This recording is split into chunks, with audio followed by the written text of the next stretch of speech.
Hello, everyone, and welcome to another episode of Faculty in Focus here at Marymount University. I'm Communications Specialist Nick Munson, and today we're going to dive into the world of criminal justice with Assistant Professor Dr. Amanda Farrell as we talk about how to effectively prepare students for a career in investigations. So just to start us off, I'd love to learn a little bit more about your background, how long you've been teaching in criminal justice, and what brought you to Marymount. So I've been at Marymount. This is my sixth year, and I was at Old Dominion before that teaching while I got my PhD.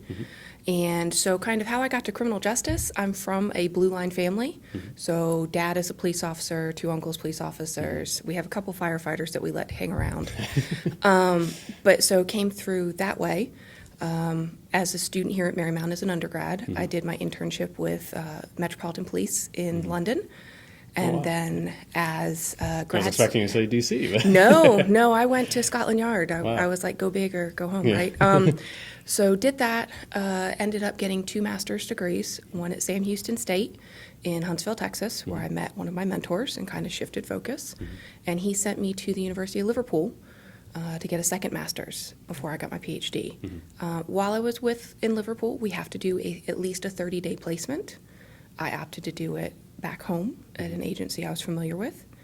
And that kind of opened the door. I ended up throughout my PhD doing 6 years as an unpaid intern, working anywhere between 8 and 60 hours a week for the agency, on top of a full teaching load and being a full-time student. it's not easy. No.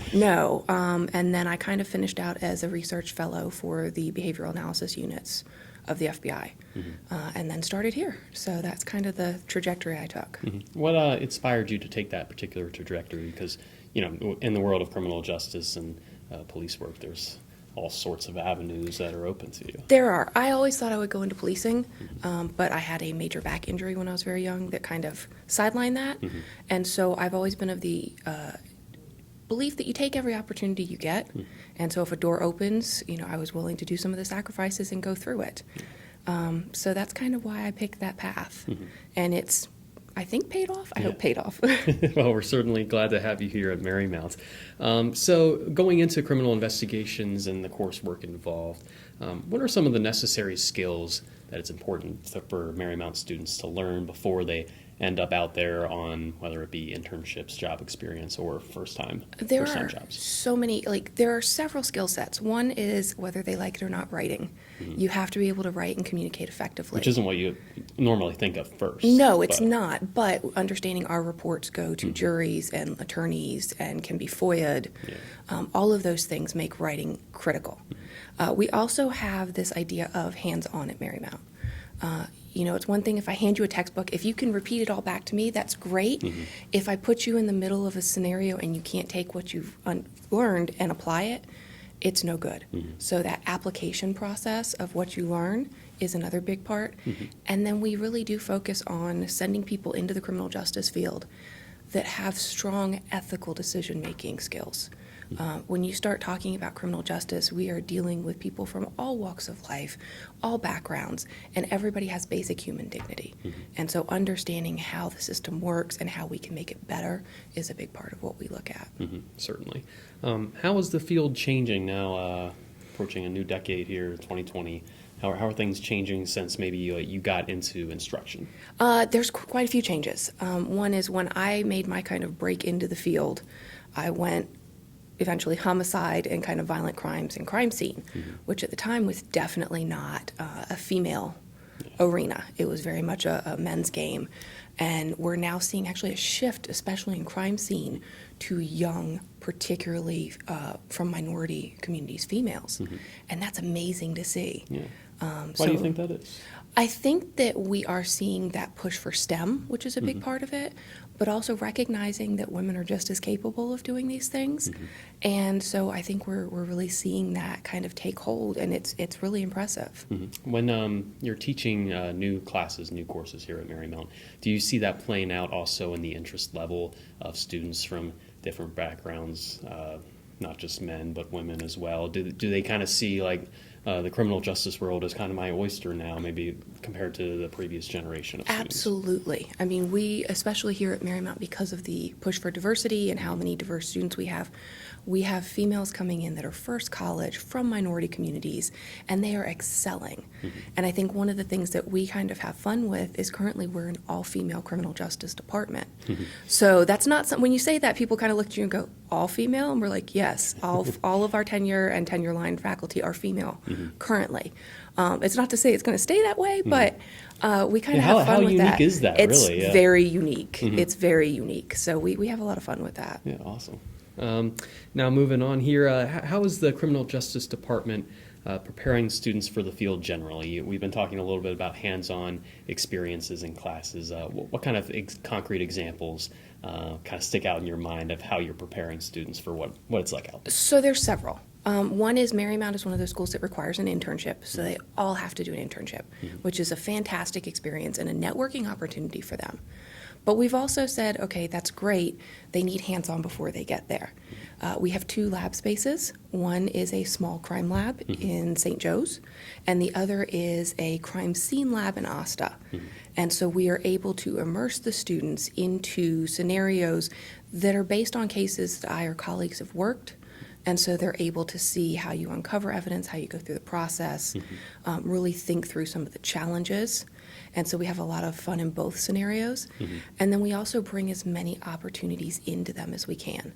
So I've been working with individuals from MITRE for now going on 6 years, that they come in and do digital forensics, and they bring in equipment and show students how to route a phone and how to pull data out of the air, which is really kind of an experience for them. We've been able to work with some federal partners to give them field trip experiences. So there's been a lot of opportunity for them to really immerse themselves in the field. How does that kind of a student experience compare to what it was like maybe for you as an undergrad? So I was actually in one of the first forensics classes that Marymount ran, and I remember us getting in trouble because we were in a building and we had done fingerprinting, and there was fingerprint dust like in the hallway. And so people were upset over that. And now we have a space where we can throw synthetic blood, or I can let them go to town with fingerprint powder in the lab and know that it's a controlled space where they're actually able to do the work, because it can be dirty work, and so they can actually get that experience versus, okay, you have this little section of the table and that's all you can fingerprint and we must clean it up within like 45 minutes. Yeah. So there's a lot of experience they can get now. With fewer constraints. With fewer constraints. I mean, even when I started, their mock scenes, we would find space on the weekends, and I would come in at like 5, 6 in the morning and set up their scenes and have to have them broken down by 2 p.m. that day. Now, and they had maybe 8 items of evidence because that was what we were constrained to. Now I can spend a week or so setting up, realistic scenes that have 20 to 21 items of evidence and some assessment challenges. And so they really are able to kind of do this, and we're seeing a knock-on effect of this. I've had students come in and go, my internship allowed me to do this because once I showed that I was capable of understanding what the equipment was, they were like, cool. And they're like, the other interns weren't allowed to do that. I'm like, that's exactly what we want. We want you going out as capable professionals. Gives you that real world experience early on. How does your personal research influence your teaching? So there's a couple of different areas that I use. My background and training under Bob Keppel is obviously kind of offender typologies and some crime assessment under Richard Walter. So I like to joke around and bring in the research I've done on female serial killers, especially in the investigations class when we start talking about what you expect in an offender. But I also do a lot of work on stress, trauma, and resilience in the expanded first responder population. So I say expanded because the traditional kind of big 3 are fire, EMS, and police, but we're recognizing that forensic scientists and medical examiner and coroner's offices are all experiencing the same traumas and may not have access to the same services. But one of the things that's come out is just like we use vaccines to build up immunity, if we start being honest about stress trauma symptoms, it has an inoculative effect. And so 3 of the courses I teach have mental health, stress, and resiliency modules built in so that hopefully we're getting our students not only prepared professionally, but that they are able to go out and cope and be resilient in the field. What other things are you maybe incorporating into your teaching that students might not be able to find in all criminal justice programs? Wow. So I leverage a lot of my contacts. So there's that aspect of we've been able to bring in people who are very honest and have a great wealth of experience, which provides networking and a different kind of perspective for them. I also use real-world case examples that either I have worked or consulted on with permission, and that colleagues are like, hey, this I think would be really illustrative. So it's kind of a no-holds-barred in that class, because my perspective is this may not be for you, and that's okay.